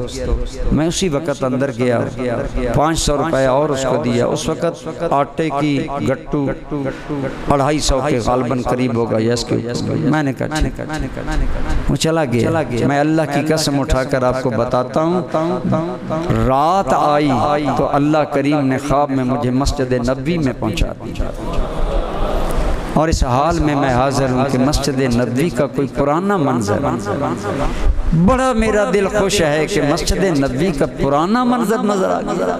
اور میں مسجد نبوی کے برآمدے سے اندر داخل ہوا، نیچے سبز قالین ہے، میں نے تحیت المسجد پڑھے یا نیت کی، سامنے امام صاحب بچوں کو قرآن پڑھا رہے ہیں، بالکل روضہ انور کے قریب۔ اب اس سے آگے میں یاد بھی نہیں ہے، لیکن میں کہتا ہوں کہ چشم زدن میں مسجد نبوی کے وہ حسین منظر خواب میں نصیب ہونا، میرا تو دل آج تک کہتا ہے کہ اس بھوکے کے دل سے کوئی بات نکلی تھی، اللہ نے کرم کر دیا۔ خاک ساران جہارا ز حکارت منگر، تو چے دانی کے درین گرد سوارے باشد۔ ترجمہ سناؤں اس کا؟ ایک فارسی کا درد مند شاعر کہتا ہے ان غریبوں کو ایسا نہ سمجھو، تمہیں کیا پتا ان میں کوئی ایسا ہو جو آنکھیں بند کر کے تار ملائے تو مل جائے۔ وَبِالْوَالِدَيْنِ إِحْسَانًا وَبِذِي الْقُرْبَى وَالْيَتَامَى وَالْمَسَاكِينِ وَابْنِ السَّبِيلِ۔ اسلام کا انداز دیکھیں خدا کی قسم، کاش ہم قرآن پڑھتے، کاش ہم قرآن پڑھتے اور سمجھتے۔ کتنے حقوق، اپنی بات آئی بس اتنی، وَاعْبُدُوا اللَّهَ وَلَا تُشْرِكُوا بِهِ شَيْئًا، اتنا کرو، عبادت کیا کرو، شرک نہ کیا کرو، باقی میرے معاملات چھوڑو، میرے بندوں کی طرف توجہ دو۔ وَبِالْوَالِدَيْنِ إِحْسَانًا وَبِذِي الْقُرْبَى وَالْيَتَامَى وَالْمَسَاكِينِ وَابْنِ السَّبِيلِ۔ مسافر اگر کوئی ایسے حال میں ہو کہ وہ تمہاری مدد کا محتاج ہو، اس کی مدد کیا کرو۔ مسافر کی جیب کٹ گئی، کوئی معاملہ بن گیا، مدد کرو۔ آگے سنیں، فرمایا وَالْجَارِ ذِي الْقُرْبَى، ابھی آگے وَالْجَارِ ذِي الْقُرْبَى، فرمایا پڑوسی کا خیال کرو، جو رشتہ دار پڑوسی ہے نا اس کا خیال کرو۔ رشتہ داروں کے حقوق آپ سن چکے، اب اسلام دائرہ محبت بڑھا رہا ہے۔ پہلا رشتہ ہمارا تھا والدین سے، پھر کس سے تھا؟ رشتہ داروں سے۔ پھر فرمایا یتیموں کو درمیان میں داخل کرو، وہ گویا رشتہ داروں کی طرح تمہارا اوپر حق رکھتے ہیں۔ مسکینوں کا خیال رکھو۔ آگے فرمایا پڑوسی ہے نا جو تمہارا، اس کا خیال رکھو۔ رشتہ دار پڑوسی پہلے بیان کیا۔ آگے فرمایا وَالْجَارِ الْجُنُبِ، پڑوسی ہے رشتہ دار نہیں ہے پھر بھی احسان کرو۔ رشتہ دار پڑوسی ہے تو ڈبل احسان کرو، عام پڑوسی ہے تو اس کا بھی خیال کرو، اس سے بھی اس نے سلوک کرو۔ پڑوسی کے بارے میں اتنے احکام آئے، سنیں آپ کی اور میرے کریم آقا فرماتے ہیں پڑوسی سے اس نے سلوک کا اتنا حکم مجھے دیا گیا، اتنا مجھے حکم دیا گیا کہ مجھے دھڑکا لگ گیا کہ کہیں پڑوسی کو وارث نہ بنا دیا جائے۔ اتنا حق ہے پڑوسی کا۔ آج شہری زندگی ہم اپنا رہے ہیں، اللہ نے آسودگی دی، ہم نے پرواز لی تو بحریہ ٹاؤن میں گھر بنا لیا۔ اب پڑوس والے کا پتہ نہیں کون ہے، بھوکا ہے، پیاسا ہے، محبتیں سمٹ رہی ہیں۔ موبائل نے ہمیں الگ تھلگ کر دیا، ایک کمرے میں بھائی ہے، ایک کمرے میں بھائی ہے، آپس میں کوئی تعلق نہیں۔ پڑوس کٹ گئے، رشتے کٹ گئے، موبائل میں ہم گم ہو گئے، ترقی میں ہم گم ہو گئے۔ رشتہ داروں کا پاس کرنا اور پڑوسیوں کا پاس کرنا کتنا ضروری ہے۔ میرے کریم آقا نے فرمایا اگر ایک آدمی خود پیٹ بھر کر سو جائے اور اس کا پڑوسی اگر بھوکا ہے، اس پیٹ بھر کر سونے والے مسلمان کی نماز اور روزہ خدا کی بارگاہ میں قبول نہیں۔ اتنا پڑوسی کا خیال۔ فرمایا لا يدخل الجنت من لا یامن جارہ بوائقہ، وہ آدمی جنت میں نہیں جائے گا جس کا پڑوسی اس کی شرارتوں سے محفوظ نہیں۔ ہم ہو گئے مالدار، ہم نے بلڈنگ بنا لی 3 منزلہ کوٹھی، ہمارے پڑوسی کا گھر غربت کا ایک جھونپڑا ہے، تو اس کا خیال کرو، مدد کر دو۔ آپ کی وجہ سے اس کو کچھ تکالیف آئی ہوں گی، ان کا مداوع کر دو۔ بھئی میں نے بلڈنگ اونچی کی ہے تمہیں تکلیف ہوگی، یہ کچھ لے لو، اپنا کچھ مداوع ضروریات کا کر لو۔ ایمان سے بتائیں محبت بڑھے گی کہ نہیں؟ وہ آپ کی کوٹھی کو دیکھ کر نفرت کرے گا یا محبت کرے گا؟ کرے گا یا اللہ اس کی کوٹھی کی خیر ہو، یہ میری خیر کا خیال رکھے۔ یہ ہیں اسلام کی تعلیمات۔ ہماری کوٹھی 3 منزلہ بن گئی، ہمارا بیٹا پتنگ بازی کا شوقین ہے، موبائل لے کر 3ری منزل پر چڑھ جاتا ہے، غریبوں کے گھر میں جھانکتا ہے، پردے ان کے متاثر ہوتے ہیں۔ انہوں نے کہا ملک صاحب، چودھری صاحب، حضرت صاحب، آپ کا بیٹا چھت پر ہوتا ہے، سارا دن موبائل میں مست ہوتا ہے، ہمارے گھر پردہ پڑتا ہے، کوئی مہربانی ہو سکتی ہے؟ تو آپ چمک کر کہتے ہیں اپنی چھت پر ہے نا، تمہیں کیا تکلیف؟ تمہیں نہیں پتا کہ رسول اللہ نے فرمایا وہ جنت میں نہیں جائے گا جس کا پڑوسی اس کے شر سے محفوظ نہیں ہوگا۔ یہ شر نہیں ہے کہ تیرا بیٹا غیروں کے پردے متاثر کر رہا ہے، ان کی جوان بچیاں گھروں میں ہیں اور تیرا یہ چہیتا بیٹا عیش کر رہا ہے۔ پڑوسی کا خیال فرمایا، رشتہ دار پڑوسی ہے پھر بھی خیال کرو، نہیں بھی پڑوسی تو خیال کرو۔ نہیں موتاکفین اور اہل پنڈادن خان، اس فقیر کی بات پر توجہ دو۔ خدا کی قسم اسلام اور قرآن اور رسول اللہ نے یہ بھی تمیز نہیں کی کہ تیرا پڑوسی مسلمان ہی ہو تب خیر خواہی کرو، فرمایا غیر مسلم ہے تب بھی خیر خواہی کرو۔ بتائیں اگر ہم ایسے ہمدرد لوگ بن جائیں تو ہمارا معاشرہ جنت کے دہکتا ہوا تندور بنے یا جنت کا مسکراتا ہوا باغ بنے۔ آئیں رمضان کی پر نور گھڑیوں میں یہ باتیں حقوق العباد کی دل میں بٹھائیں۔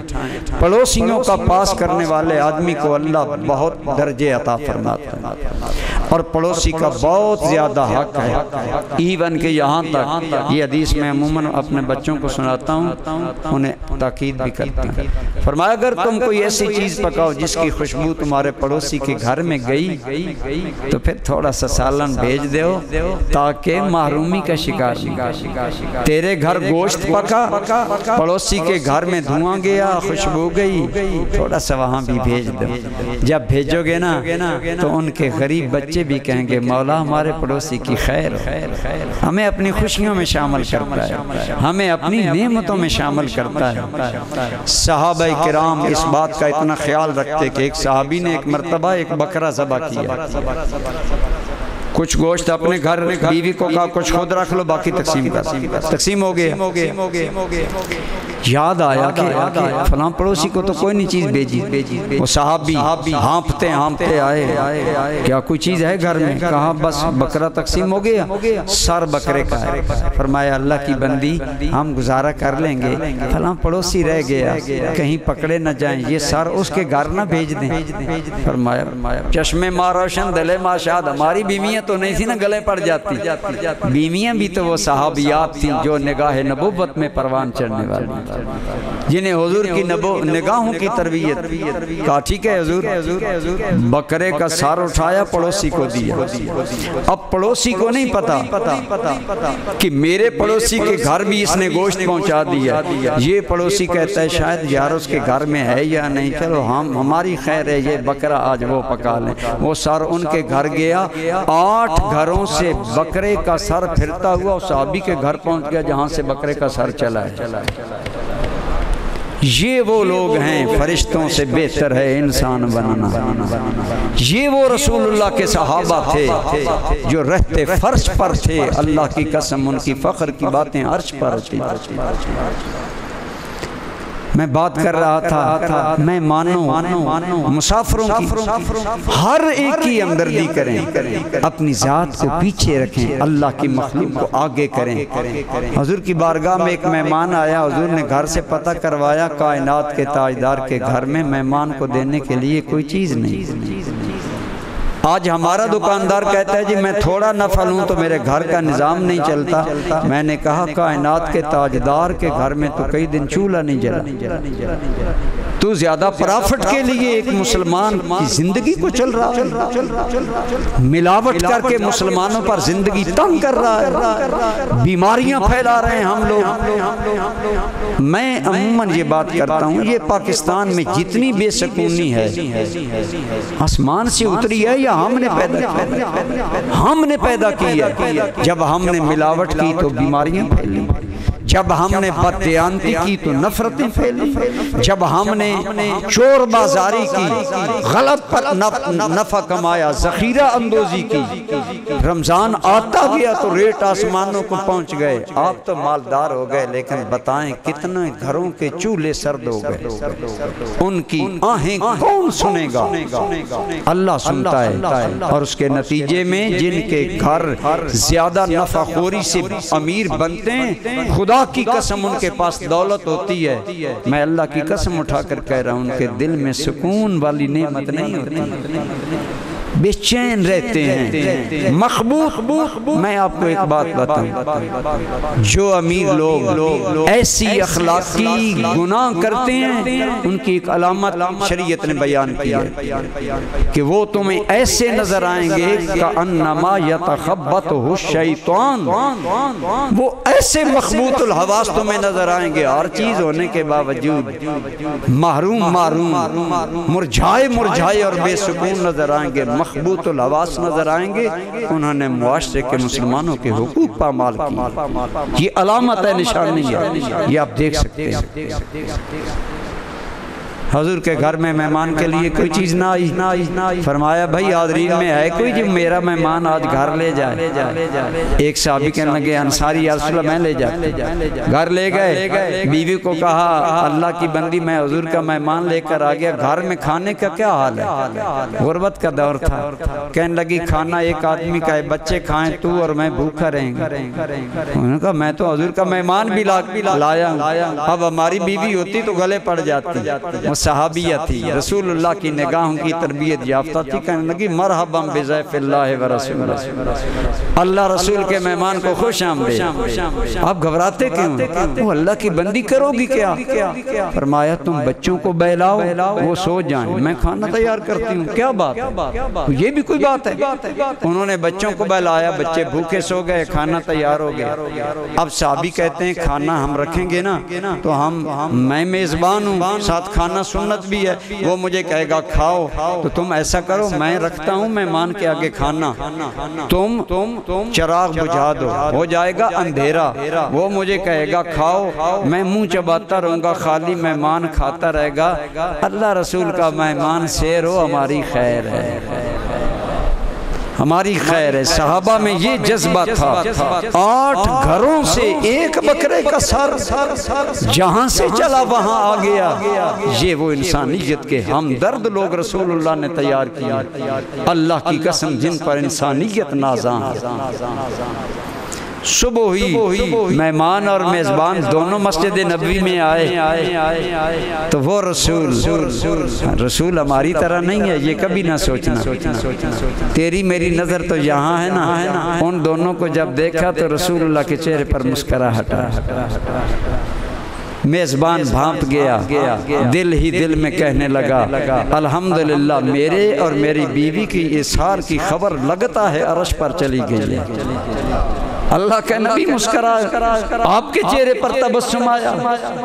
جب قریب آئے تو میرے تیرے کریم نے کیسے اپریشیٹ کیا، اے اپنے چولہے آباد کرنے والوں، اے ناجائز منافع خوری پر اپنے خزانے بھرنے والوں، اے دولت کے مزے چکھنے والوں، مسلمانوں کے لیے اپنا گھر پیش کرنے والوں کا مقام سنو۔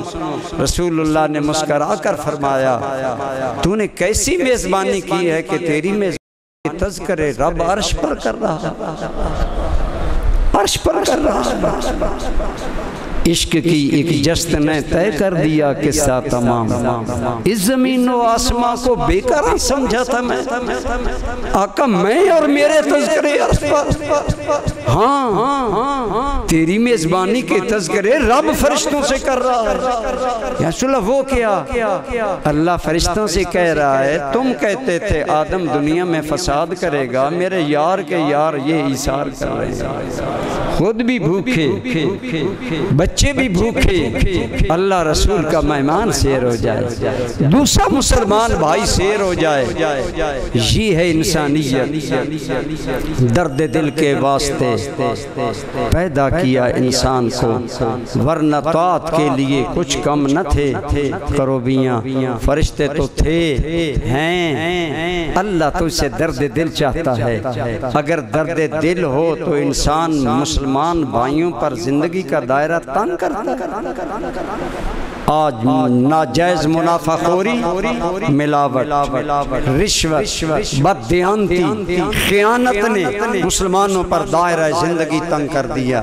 میرے کریم نے فرمایا اپنے پڑوسی رشتہ دار ہیں یا نہیں ہیں ان کا خیال کیا کرو، قرآن کا حکم ہے۔ تیرے میرے آبا و اجداد انہی باتوں پر چلتے تھے، مثالی مسلمان تھے۔ آج ہمیں دیکھ کر تو کوئی ہمیں مسلمان ماننے کے لیے تیار نہیں ہے۔ اچھا مسلمان ماننے کے لیے کوئی تیار نہیں ہے۔ تمہیں بتاؤں تیرے آبا و اجداد کیسے تھے۔ باجزید بسطامی کے گھر میں پڑوس میں بچے کی رونے کی آواز آئی، میں پتہ کرو بچہ ان کا کیوں رو رہا ہے۔ گھر تھا یہودیوں کا، بولو کہ ان کا، یہودی آپ کا پڑوسی تھا، اس کا بچہ رویا، فرمایا پتہ کرو۔ جواب آیا حضرت ہمارا بچہ اندھیرے میں نہیں سوتا، روتا ہے، روشنی میں سونے کا عادی ہے۔ میرا شوہر یہودی آج پردیس پر ہے، ہمارے چراغ میں تیل نہیں، یہ بچہ اس لیے رو رہا ہے۔ باجزید بسطامی نے اپنے عزیز کو کہا چراغ لو، تیل ڈالو، ان کو جا کر دے آؤ یہودن عورت کو، اور ساتھ اس کو کہنا یہ چراغ رکھنا، جب تیرا شوہر آ جائے چراغ کا انتظام ہو جائے تو ہمارا چراغ واپس کر دیں۔ یہودی آگے میاں بیوی دونوں چراغ لے کر آئے۔ جناب آپ کا شکریہ، ہم آپ کے مذہب پر بھی نہیں ہیں، اتنی مہربانی، اتنے دن چراغ تیل سمیت ہمارے گھر بھیجا۔ حضرت باجزید یاد رکھیں، یہی میں وہ کہتا ہوں، دو عالم سے کرتی ہے بیگانہ دل کو، عجب چیز ہے لذت آشنائی، کاش محبوب کی محبت کی کچھ مستی آپ کو اور مجھے بھی ملتی، کچھ یہ سرور ہمیں بھی ملتا۔ باجزید بسطامی نے کہا لا نرید منکم جزاء ولا شکورا، ہمیں تمہارے شکریہ اور یہ باتیں ان کی کوئی حیثیت نہیں ہے، تم میرا شکریہ ادا کرو نہ کرو، میرا فرض تھا، میں نے تمہارے ساتھ جو اس نے سلوک کیا ہے میں نے اپنے نبی کے فرمان پر عمل کیا۔ انہوں نے کہا کیا ہمارے نبی کا کیا فرمان؟ فرمایا ہمارے نبی پاک نے ہمیں پڑوسی سے اس نے سلوک کرنے کا حکم دیا ہے، اور اس سے ماورا کے پڑوسی مسلمان ہے یا کافر، ہم نے تو اپنے نبی کی بات مانی ہے۔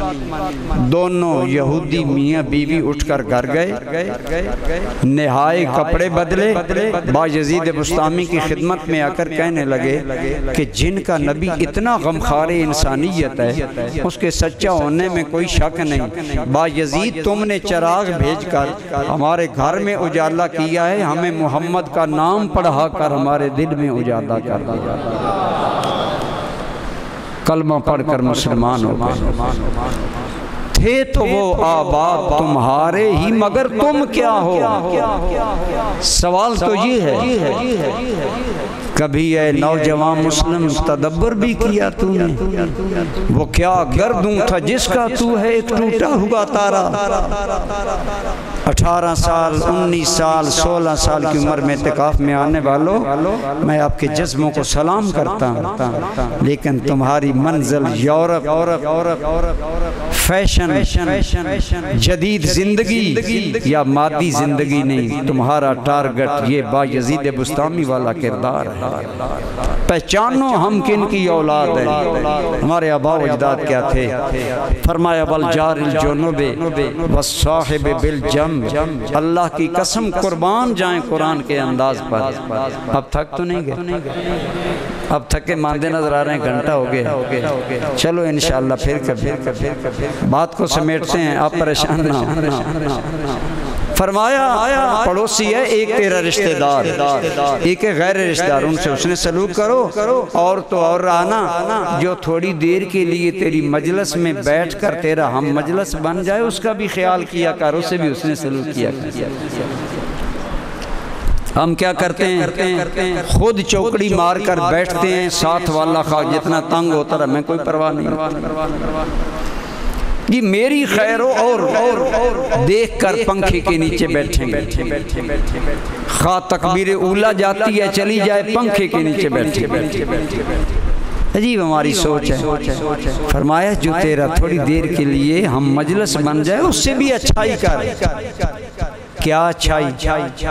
بیٹھو تو اس طرح کے ساتھ بیٹھنے والے کو تکلیف نہ ہو، کوئی ایسی حرکت نہ کرو ساتھ والے کو تکلیف ہو۔ تم سگریٹ پیتے ہو تو تھوڑی دیر صبر کر لو، تمہاری سگریٹ کی وجہ سے ساتھ والے کو تکلیف نہ ہو۔ تمہارے عادت ہے نسوار رکھنا، تمہاری اس نسوار کی بدبو سے ساتھ والے کو تکلیف ہوگی، تھوڑی دیر صبر کر۔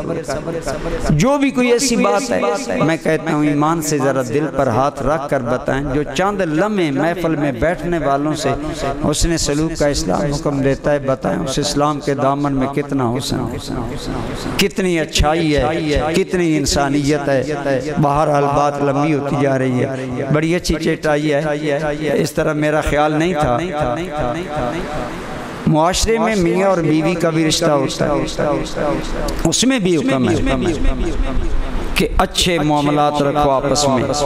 میرے کریم آقا نے فرمایا احسنکم احسنکم بِأَہْلِهِ وَأَنَا احسنکم بِأَہْلِي، اے میری امت، تم میں سے اچھا انسان وہ ہے جس کا اپنے گھر والوں سے سلوک اچھا ہے، اس سے مراد بیوی ہے، بچے ہیں، ان سے جس کا سلوک اچھا ہے تم میں سے وہ اچھا انسان ہے۔ اور فرمایا میں محمد سب سے اچھا اپنے گھر والوں سے سلوک کرنے والا ہوں۔ بیوی تجھ پر مجھ پر حرام تھی، اللہ رسول کے نام پر حلال ہوئی۔ حضور نے ایک مقام پر اس انداز میں یاد دلایا کہ بیوی تجھ پر اللہ کے نام سے حلال ہوئی ہے، لہٰذا بیوی کے معاملے میں اپنے اللہ سے ڈرا کرو۔ نہیں جی بیوی تو جوتی ہے، ایک پہننی ہے، نہیں پسند آئی اتارو دوسری پہن لو۔ بھائی ہاں مجبوری میں اسلام نے راستہ رکھا ہے، جدائی کر لو، اگر مزاج نہیں ملتا تو کوئی حرج نہیں ہے، اچھے انداز، تصریحم بِإِحْسَان، الگ بھی ہونا ہے تو اچھے انداز، یہ نہیں لڑ بھیڑ کر خاندانوں میں عداوتیں، نہیں، اگر مزاج ملتا تو کوئی حرج نہیں ہے، راستہ اسلام نے رکھا، تصریحم بِإِحْسَان، اچھے طریقے سے ایک دوسرے سے علیحدہ ہو گیا۔ لیکن ہم تو ایسا نہیں کرتے، لیکن کوشش کرو نباہ کرنے کا۔ فرمایا اب یہ جی بعض اوقات بیوی بڑی کرخت ہوتی ہے تو اسلام نے راستہ دیا ہے، راستہ اختیار کر لیں، لیکن اگر نہیں کر سکتے، رشتہ داری ہے، کوئی مجبوری ہے تو پھر برداشت کریں، اور جتنا تو عورت کی زیادتیاں برداشت کرے گا اتنا اللہ تیرے درجات بلند فرمائے گا۔ بیوی کی مصیبتوں پر صبر کرنے والے شوہر کے مقام اللہ کی بارگاہ حیرت نہیں۔ ایک بزرگ ہیں حضرت ابو الحسن نوری، کہہ دیں رحمت اللہ، بڑے مشہور بزرگ تھے۔ ایک آدمی آپ سے ملنے آیا، پوچھ کر آپ کے دروازے پر پہنچا، دستک دی تو آپ کی بیوی بڑی سخت ترش کلام تھی۔ حضرت ابو الحسن نوری کی بیوی اخلاق میں بڑی گری ہوئی۔ ایسا ہوتا ہے کبھی نیک شوہر کے گھر میں ایسی بیوی، عموماً تو ایسا ہوتا ہے کہ نیکوں کے لیے نیک، بدوں کے لیے بد، لیکن کبھی آگے پیچھے بھی معاملہ ہو جاتا ہے۔ اب حضرت ابو الحسن نوری سے ملنے والے آدمی نے بیچارے نے ناک کیا، کون ہو بھائی؟ میں حضرت ابو الحسن نوری سے ملنا۔ اس نے اندر سے دو چار اچھی سنائی، پریشان ہو گیا، میں نے کسی اور کا دروازہ کھٹکا دیا، پھر پوچھا یار میں نے ان کا یہی دروازہ، سہم گیا، جھجکتے دوبارہ ناک کیا، کون ہو بھائی؟ میں ان سے ملنا۔ پھر دو تین تیز باتیں اندر سے کرخ قسم پہلے نہیں تمہیں بتایا کہ وہ گھر پر نہیں ہے، عجیب پریشان، یا اللہ یہ کیا معاملہ، میں تو اتنا انہیں بزرگ سن کر صرف زیارت کے لیے آیا، اور ادھر معاملہ یہ ہے۔ کسی آدمی نے دیکھا، انہوں نے کہا کیا معاملہ ہے بھائی؟ میں پردیسی ہوں، حضرت ابو الحسن نوری سے ملنا ہے۔ تو ان کا یہ گھر ہے سامنے، آگے بولتا نہیں ہے کہ میں چسکا چک چکا ہوں، خاموش ہو گیا۔ ایک آدمی نے کہا کہ وہ جنگل لکڑیاں لینے جا رہے تھے، اس طرف جنگل میں لکڑیاں جمع کرنا، گھر کا ایندھن، گھر کا کام کاج کرنا اور بیوی کو ہاتھ بٹانا، یہ رسول اللہ کی سنت ہے۔ صحابہ کہتے ہیں ہم نے ام المومنین عائشہ صدیقہ سے پردے کے پیچھے بیٹھ کر عرض کیا، ام المومنین ہم نے رسول اللہ کی بیرونی زندگی تو دیکھی ہے، حضور گھر میں کیسے تھے؟ ام المومنین کیا کہتی ہیں سنیں، فرمایا رسول اللہ صلی اللہ علیہ وسلم جب گھر میں آتے ہیں تو ایک عام شوہر کی طرح آتے ہیں، ہمارے لیے کوئی مشکل پیش نہیں کرتے، گھریلو امور میں ہماری معاونت کرتے ہیں، اگر ہم مصروف ہوتی ہیں تو اکثر کام حضور اپنے ہاتھوں سے اپنے کام کر لیا کرتے ہیں۔ یہاں تک کہ اگر رسول اللہ کو کپڑے کو پیوند لگانا پڑتا ہے تو خود اپنے ہاتھ سے سید کائنات پیوند لگا لیتا ہے۔ 9 بیویاں حرم میں موجود ہیں، ہم نے دفتر جانا ہے، جتی گندی ہے، سارے گھر کے کام، بچوں کی تیاری کی ساری مصیبتیں بیوی کے ذمے ہیں، بابو صاحب بیٹھے ہیں، اور پھر اوپر سے ڈانٹ پہ آتی، اندھی ہو جوتی بھی صاف نہیں کی۔ میں نے کہا اگر یہ سمجھ کر اپنی جوتی صاف کر لو کہ میں رسول خدا کی سنت ادا کر رہا، ایمان سے بتا تو جو اس میں سرور آئے کہ نہ۔ ام المومنین کہتی ہیں لوگوں، اے صحابہ اور تو اور ایک مرتبہ حضور کی جوتی مبارک خستہ تھی، مرمت کے قابل تھی، کہنے لگی حضور نے خود ہی سوئی لی اور اپنی جوتی کو حضور نے گانٹنا شروع کر دی۔ اور آپ جانتے ہیں کہ جوتے میں سوئی داخل کرنا بڑا مشکل ہے۔ اگلا منظر ام المومنین کس محبت سے بیان کرتی۔ الحمدللہ آج یہ محبت اللہ نے اہل سنت کو دی ہے کہ حضور کی بات آئے تو اس میں محبت۔ رات بابا جی کا رنگ بھرا ہوا دیکھا آپ نے، بات بات پر بابا جی چھلک پڑتے تھے۔ ام المومنین کی بات سنیں، وہی طریقہ سنیوں کو نصیب ہے۔ اس لیے ہم کہتے ہیں مسلمان سارے اچھے ہیں، سنی افضل اس لیے ہیں کہ اللہ نے انہیں محبت کا جوہر عطا فرمایا، اور یہ جوہر ہمیں امہات المومنین صحابہ کرام اہل بیت سے ملتا۔ ام المومنین عائشہ صدیقہ کہتے ہیں صحابہ حضور نے نا خود ہی اپنی جوتی مبارک گانٹھنا شروع کر دیا۔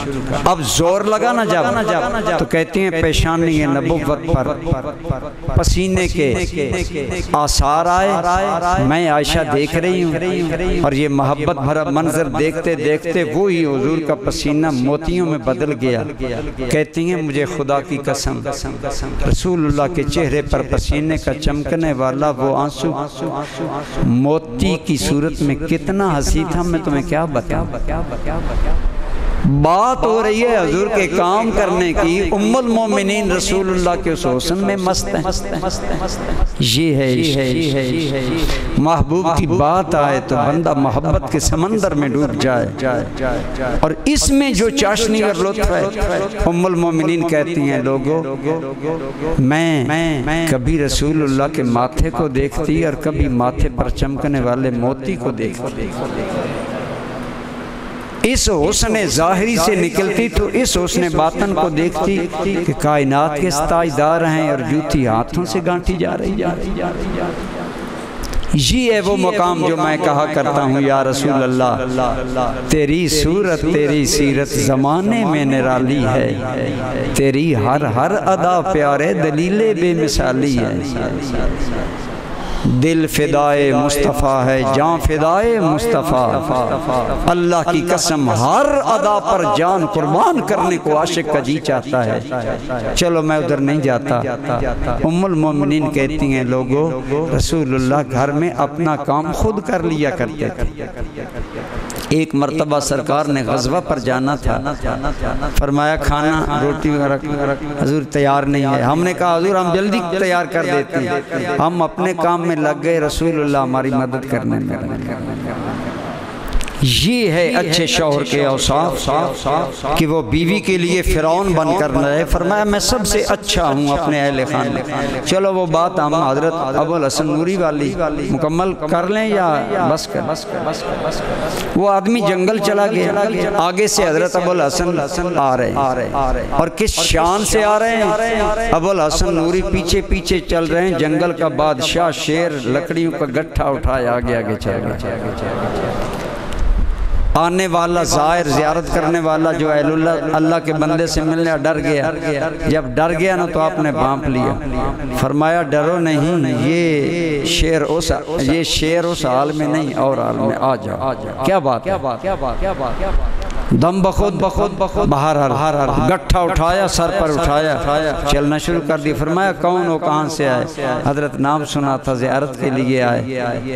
دل باغ ہو گیا آپ کی کرامت دیکھ کر، لیکن یہ بات سمجھ نہیں آئی کہ حضور والا جنگل کا بادشاہ آپ کے ایندھن کا لکڑی کا گٹھا اٹھا رہا ہے، اور گھر میں بیوی وہ ہے جو آنے والوں کی خوب مرمت کرتی ہے۔ یہ بات نہیں سمجھ۔ فرمایا یہی بات میں تمہیں سمجھا دوں کہ جو اپنی عورت کی سختیوں پر صبر کرتا ہے، میں وہاں اللہ کے لیے اس کی باتیں برداشت کر کے زندگی گزار رہا ہوں، تو میں اس کی سخت باتوں کا بوجھ اللہ کے لیے اٹھاتا ہوں، میرے بوجھ اللہ کی مخلوق اٹھاتی ہے۔ میاں بیوی کو اچھی زندگی گزارنی چاہیے، شوہر کو عورت پر ظلم نہیں کرنا چاہیے، اسے رفیقہ حیات سمجھیں، اسے زندگی کا رازدان سمجھیں۔ ٹائم ہوتا آپ کے اکتانے کی دیر ہے، ورنہ میں تو شروع ہو گیا تو وہ بابا جی کی طرح پھر سحری تک باتیں چلتی جائیں گی۔ شوہر کیسا ہونا چاہیے، حضور کیسے اپنی بیویوں کے ساتھ سلوک کرتے، لیکن دوسری طرف بیوی کو بھی آزاد نہیں چھوڑا گیا۔ قرآن نے فرمایا وَلَهُنَّ مِثْلُ الَّذِي عَلَيْهِنَّ بِالْمَعْرُوفِ، مردوں کے عورتوں پر حقوق ہیں، عورتوں کے مرد پر ہیں، دونوں جہتیں اپنے حقوق کو پہچانے۔ عورت کو خوشخبری دی، جو عورت اس حال میں مر گئی کہ وہ فرائض ادا کرتی ہو لیکن حال یہ ہو کہ اس کا شوہر اس سے راضی ہو، فرمایا یہ عورت مرتی جائے گی تو اسے جنت میں جانے سے کوئی چیز نہیں روکے گی۔ عورت کو شوہر کی اطاعت کا بھی حکم دیا، فرمایا اگر میں اللہ کے علاوہ کسی کے لیے سجدہ روا کرتا تو میں عورت کو حکم دیتا کہ وہ اپنے شوہر کو سجدہ کرے۔ اب عورتوں کو سمجھنا چاہیے جہاں سجدے تک کے جواز کا امکان تھا وہاں عورت کو شوہر کا کتنا فرما بردار ہونا چاہیے، اور وہ عورتیں نیک بخت ہوتی ہیں جو شوہر کی فرما برداری کرتی ہیں۔ چونکہ ماحول نے ایک گاؤں میں نا میری تقریر تھی، تقریر انہوں نے دی کہ عورتوں کے حقوق بیان کریں۔ آپ جاوید صاحب کو پتہ ہے میں نے بڑے وہاں عورتوں کے حقوق دبا کر بیان کیا، تو ہم نکلے تو ایک بابا کہتا ہے کہ اے مولوی تے عورتن ساڑے اتا چاڑی بہن۔ میں کہ بابا جی دوبارہ بلاؤ تو پھر مردوں کا حق بیان کریں گے، مجھے تو موضوع ہی وہ دیا گیا۔ احسانکم احسانکم بے اہلہ و انا احسانکم بے اہلہ، سرکار کے حسن سیرت کا صدقہ اللہ ہمیں اچھی سیرت عطا فرمائے اور اپنے معاشرے کے مسلم